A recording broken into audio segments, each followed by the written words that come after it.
Sunrise, a woman's now in jail after officials said she failed to report child abuse at an Evansville daycare. Officials say 47-year-old Andrea Williamson was arrested after an investigation into an incident that happened back in May at Kindergate Developmental Child Care Center. Officials say the 5-year-old victim claimed they were put into a closet on 2 separate occasions and even hit with the handle of a broom. Officials say when they questioned Williamson, who was an employee at Kindergate during the time of the incident, she claimed she witnessed the suspect, Tashavion Stinson, put the child into the closet and hit them with the broom. Williamson now being held in the Vanderburgh County Jail without bond.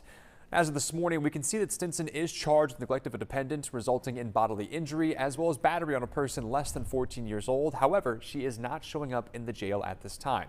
We have reached out to officials to learn more, and of course, we'll keep you updated if more details come down in this developing case this morning.